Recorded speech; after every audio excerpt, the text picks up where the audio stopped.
money was no object, if you could wake up and do what you wanted to do, what would you do today?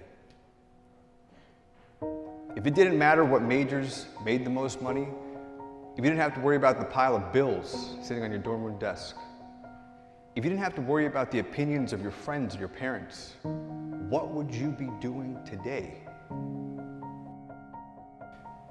You see, if you don't have a passion for what you do, what's the purpose of waking up? If you wait on your alarm clocks to wake you up every day, what's the purpose? Would you get up?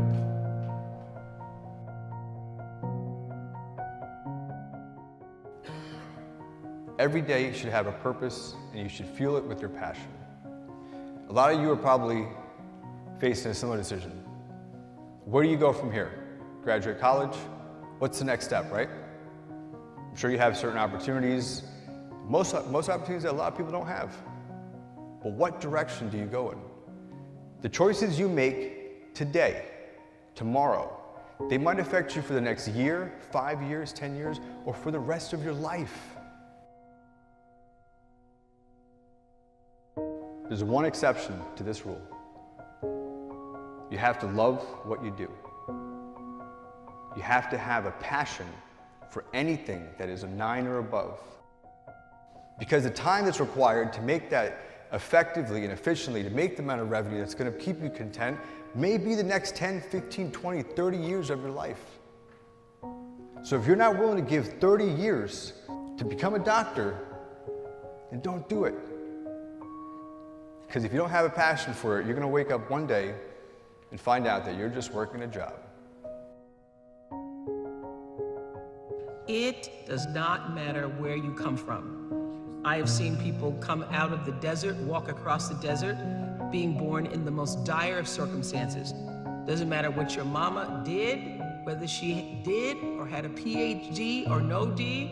What matters is now, this moment, and your willingness to see this moment for what it is, accept it, forgive the past, take responsibility, and move forward. And if you're sitting around waiting on somebody to save you, to fix you, to even help you, you are wasting your time, because only you have the power to take responsibility to move your life forward. And the sooner you get that, the sooner your life gets into gear.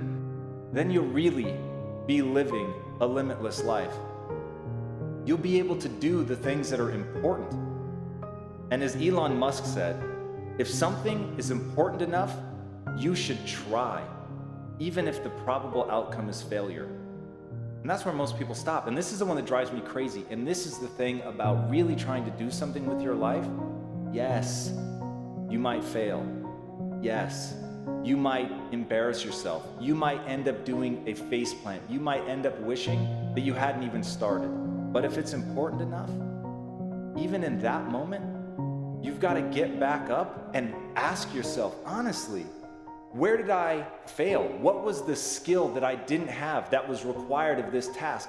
And once you stop beating yourself up, once you stop turning inward with a judgment of I'm not good enough, and you start turning inward with the judgment of I don't have good enough skills yet, then you can do something, because you know it's only a matter of time, effort, and focus between who you are today and who you need to become to actually do that thing. So don't worry about whether or not you're going to fail, because the only promise that I can make you is that you will fail. And as long as the only promise that you're willing to make yourself is that you won't stop, ultimately you will get to the top of the mountain. In order to build a business, in order to be the best parent, the best spouse, to do all those things that you know you want to do with your life, with your work, with your dreams, you're going to have to do things that are difficult, uncertain, or scary. See, Nelson Mandela did it. He just did it not knowing if it were right. Mahatma Gandhi just did it not knowing if it were right. Mother Teresa just did it not looking for affirmation or confirmation. Is this right? Martin Luther King did it not even knowing if it would happen before his life ended. I mean, what are you waiting on? Are you willing to do it afraid? Are you willing to do it knowing that you got so much work to do to get it better, to get it more perfect, but are you willing to do it inside your imperfection? Do you realize that in your imperfection, you're perfect for the job? Without commitment, you'll never start, but more importantly, without consistency, you'll never finish. You're just kind of waiting. You're waiting to get everything in order. You're waiting so that everything is in you, it's together. You're waiting to not be afraid. You're waiting to have the courage. You're waiting to have all the money. You're waiting to lose weight. How about you not wait to get it right? You figure out how does it look doing it wrong.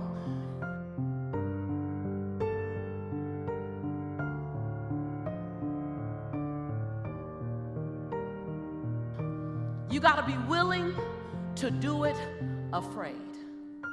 See, you might be waiting for the fear to stop. Well, I'm afraid, what do? Do it anyway. I'm afraid I don't quite know if I should move. Move anyway. I don't know if I should leap. Leap afraid. And then gather your courage on the way down.